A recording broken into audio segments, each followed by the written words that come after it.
Otonga eto Madagasikara ireo kalaza amin'ny taranja basketball avy amin'ny NBA. Anisan'izany Anthony Toliver, ny taona 14 izy dia fanandrafitra ny NBA de League All-Star. Ny taona 17 kosa dia tao amin'ny First Team LMVC. Ny taona 17 atrany dia tao amin'ny LMVC Chaleur Athlete First Team. Ny taona 19 tao anatin'ny Most Improved Team. Ny taona 19 atrany Second Team LMVC. Si Sylvia, tompondaka National Basketball Association na ny WNBA, indro tamin'ny taona 2017 sy 2017, niaraka tamin'ny Minnesota Lynx, nomena ny anarana hoe WNBA Finals MVP tamin'ny anaram-boninahitra roa. Nahazo ny Europe League Quiz tamin'ny taona 2017. Efa nisy ny fifananana goavana teo amin'ny sehatry ny baolina kitra tamin'ny match de gala tamin'ny fantongavan'ireo kalaza tamin'ny baolina kitra maneran-tany. Tonga teto Madagasikara izay nanao izay match de gala izay sy ny asa soa ihany koa ho fanampina ny vahoaka sahirana. Izao ezaka izao dia tafiditra ao anatin'ny tetikasan'ny PRM sy ny PM ho fampiroboroboana ny sehatry ny fanatanjahantena Madagasikara izay taterahan'ny Ministeran'ny Tanora sy ny fanatanjahantena amin'ny alalan'ny Moustapha Abdullah Marson.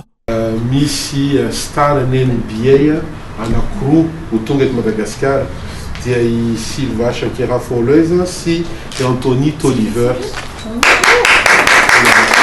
Star NBA izy ireo efa misy sary koa Sylvia Shakira Folleusa dia Anthony Toliver. Ray zany lehilahy, ray vehivavy ho tonga eto Madagasikara izy ireo manomboka ny 18 ny volana Aogosta. Ijanona ty herinandro izy ireo dia hanao match de gala, démonstration et tout.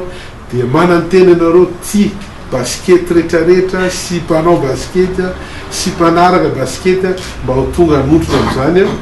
Misy ihany koa ny déplacement izay atao any amin'ny faritra ho an'ny Mahajanga izy ireo dia Nosy-be. Zay zany ny programmatsika mois d'août io.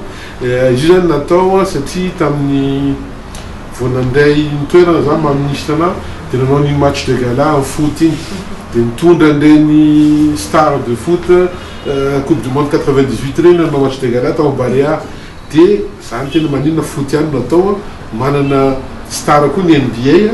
Dia nanao ohatra zany za tamin'ny fandalovako tamin'ny New York tamin'ny taona lasa tamin'ny volana septembre tamin'ny fivorianan'ny Assemblée Générale firenena mikambana. Dia niona tamin'ny tompon'andraikitra tamin'ny secrétaire d'État tany an-toerana.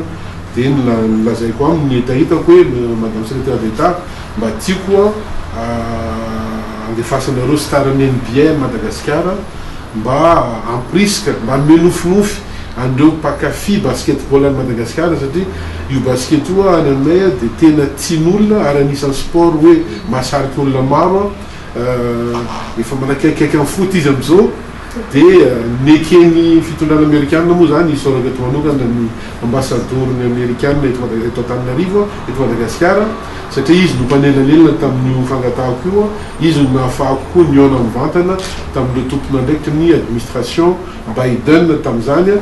Dia tonga moa teny administration Trump vaovao misy ny continuité de l'État dia nekeny administration vaovao koa zany fangatahana zany ka ho tonga eto Madagasikara ireo kalaza ny taranja basketball anankiroa ireo.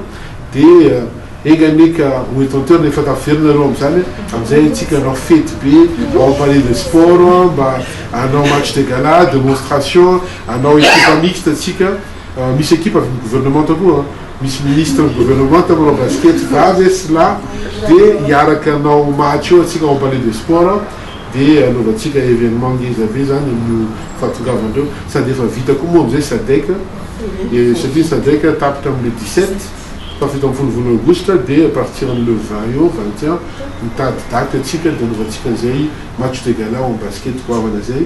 Betsaka ny trakefananan'izy menada ho tonga eto Madagasikara ireo ary fantatra tao aorian'ny fanambarana fa tanàna roa lehibe eto Madagasikara notsidiany. Anisan'izany Antananarivo sy Mahajanga. Tsy izay ihany fa mbola misy ihany koa ny fampiresahana amin'ireo manam-pahaizana malagasy sy ny sehatry ny fampiroboroboana ity basketball ity eto Madagasikara satria anisan'ny taranja mitananlarana voalohany aloha hatreto ny basketball raha antsika eto Madagasikara ary mametraka ny tsara hatrany ihany koa ny fiaraha-miasa eo amin'ny fédération sy ny tompon'andraikitra ny fanjakana fanjakana izy ireto natongavana ao anatin'izao fatongavany reto andrarezin'ny basketball NBA eto Madagasikara izao.